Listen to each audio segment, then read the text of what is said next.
जय श्री राम। सभी भाई बहनों को राम राम।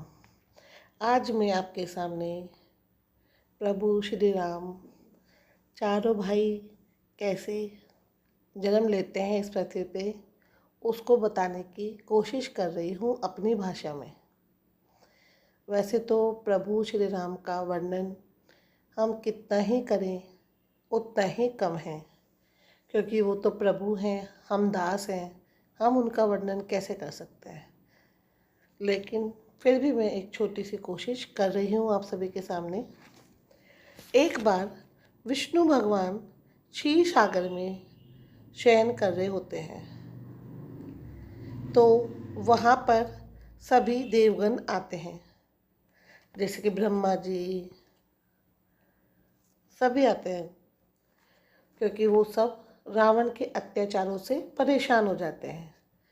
तो वो सब आके विष्णु भगवान को जगाते हैं, प्रार्थना करते हैं कि आप सब कैसे आए।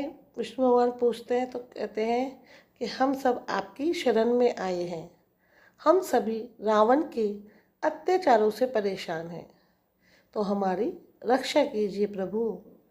वहाँ पे भोले बाबा भी आते हैं, भगवान शंकर, तो कहते हैं कि इस अवस्था में आप एक ही काम कर सकते हैं।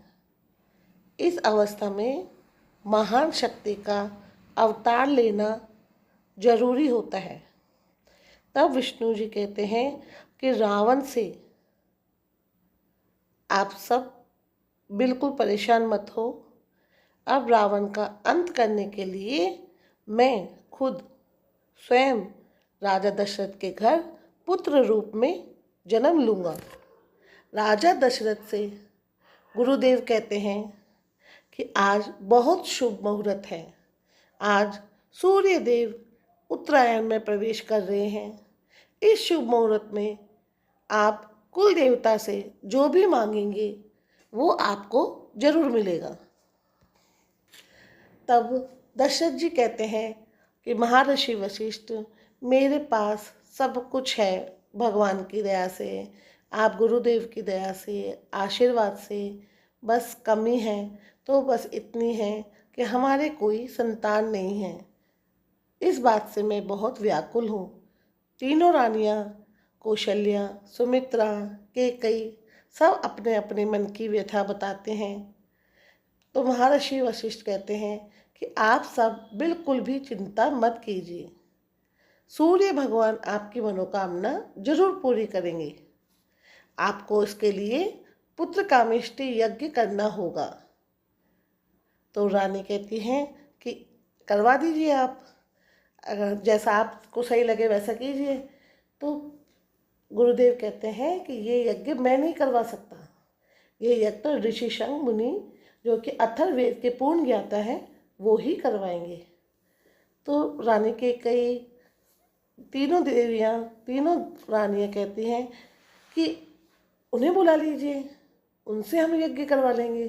तब महर्षि वशिष्ठ कहते हैं कि उन्हें हम नहीं बुलाएंगे, हमारा काम है, हम जाएंगे उनके पास।